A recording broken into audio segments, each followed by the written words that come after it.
Welcome back to ESPN's live coverage of the USBC Masters. After his opening match win, Parker Bohn III finds himself trailing by 41 pins right now, Randy. And during the break, Chuck Gardner and Parker Bohn III having a conversation. We're going to go down right now to the Tour Product Specialist for Brunswick, Chuck Gardner. Chuck, what were you and Parker talking about when we went to break? Well, the lanes are starting to go through some transition right now. They were really crisp on the back the first game, and now they're starting to push down a little bit. The ball's starting to labor. Just talked about moving back a little bit left, get a little firmer, a little straighter through the front, so the ball go through the pins a little better. Thank you, Chuck. All right, so Parker Bohn, sixth frame. He has seen Wes Malot throw 6 straight strikes.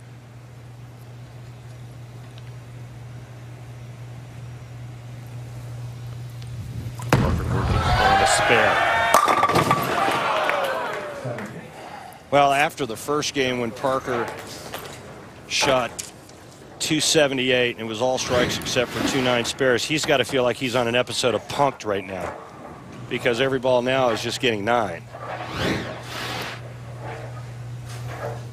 Mentally very difficult to recover from that. Such a successful first match. And you figure you're not going to be that strong maybe in the second match. Maybe you're not going to come out with a front 7. But Parker Bohn now sees Wes Malot in that same position. And we talked about how difficult it is to win this event, but it's especially difficult when you try to climb the entire ladder when you have 5 players on the show. That 4th and 5th seed have never won. The 3rd seed has only won once. Top seed batting below 500, so I'm picking Stuart Williams today, the 2nd seed. Really? Going out on a limb, Lon? Parker back in his strike zone. Come on, bro. Now, there's still time. Parker's max score 248, but Wes Malot is already in the 240s. And on this right gutter over here, Malot has been having problems with that left knee. Kimberly's got a little more on that. actually between the shaker board and the pivot.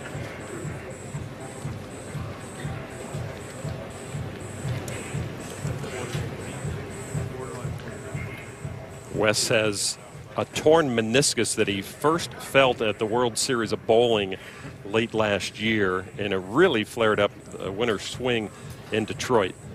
And he says a little better right now. And Kimberly does have a little more on this. Lana was able to speak to Wes during the commercial break, and he said yesterday his left knee gave out just a little bit, but today it feels really good, and he doesn't think there's going to be a problem with it.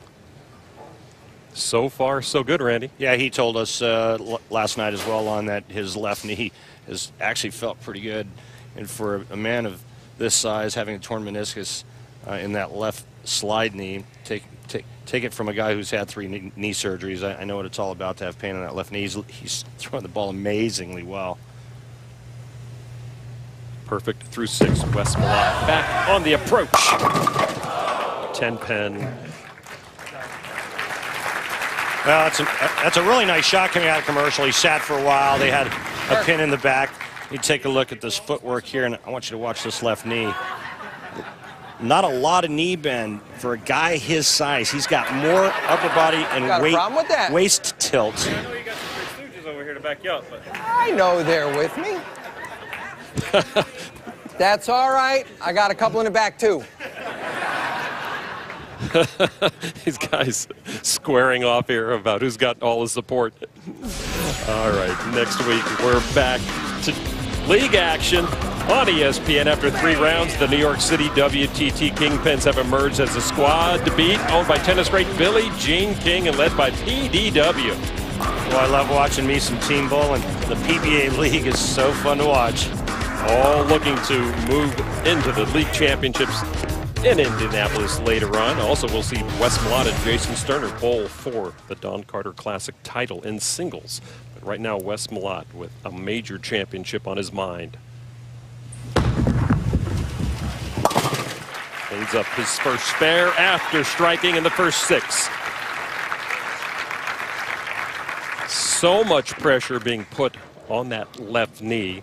And of course, qualifying maybe a little less strenuous, 5 games, and then take the rest of the day off from competition early here.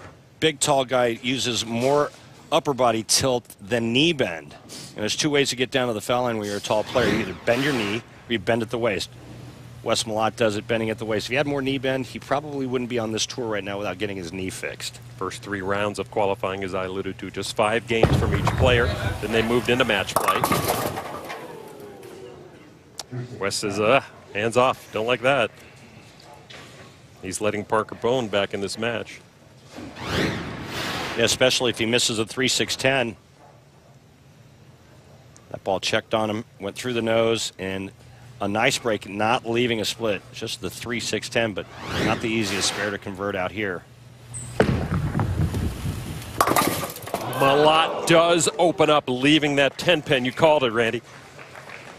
And let Parker Bohn, the third, right back in this match. That was a tough sequence for Wes Malot, having to wait a bit, get some things altered on the lane, get some monitors moved, talking with Parker Bohn. And he paid the price in the 7th and 8th.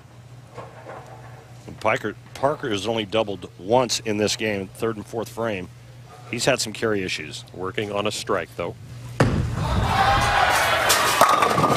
the double. Parker sees the opening. Roll, Raggy. Seizes the moment. And how many times have we seen this? Not only professional bowling, but any professional sport, when you give your opponent an opportunity or an opening, especially Hall of Famers, they just kind of walk right through that open door. Parker Bohn, the third now, cutting the deficit to 17 here in his 9th now.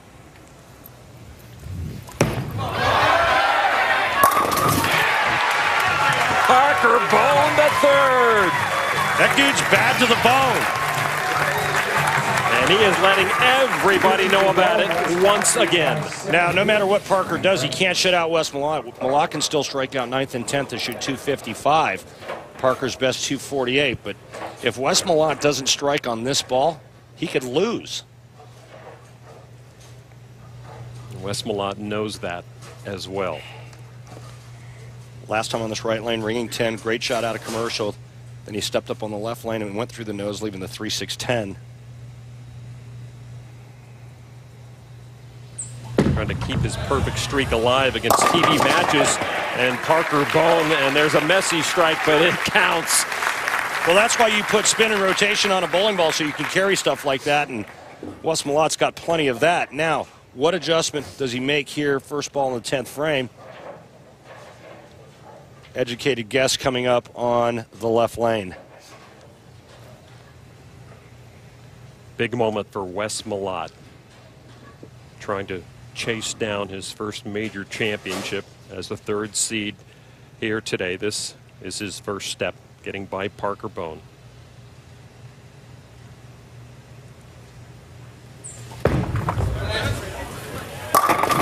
Malot got that 10-pin to fall.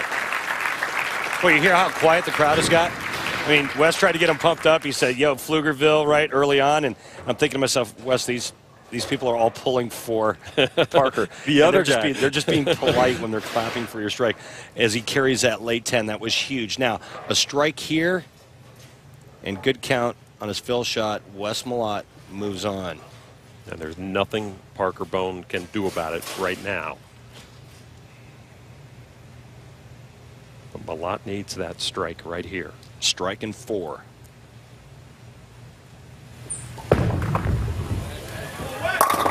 Malot got the strike. All but written down now. A huge moment for Wes Malot, a breakthrough moment mentally in his game, just when he said he's ready to come back and win, when he's ready and happy to be at the bowling alley and performing as he did just there. Straight ball coming up down the middle. Great run for Parker. Wes needs to stay behind the foul line. 4, and he moves through. How about 10? Wes Malot defeating the 4th seed, Parker Bohn the 3rd, to move through to face second-seeded Stuart Williams, and the record is intact. No 4 or 5 seed will win the Masters this year.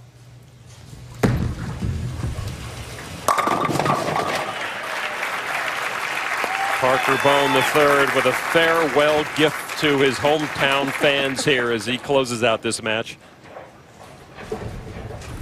Well, he put on a good show. Yeah, he ran into a little carry problems early in the game, and Malot tried to let him back in, but closed the door on him in the 9th and 10th. But it was a nice run for Parker, a great week, and it's always a good time when you bowl well in front of the hometown fans and family. And the family very proud of what Parker Bohn III has done.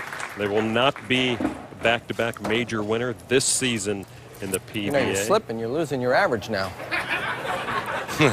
We talked about the beatdown that Wes has been giving Parker on television. Not averaging 279 anymore. That's getting rough. Class act, Lon. He's a real gentleman in a class act. 255, 248. Wes Malot moves through a huge hand for Howell, New Jersey's Parker Bohn III. Just 45 minutes from his dinner plate. Parker Bohn with a final wave to the crowd and his family.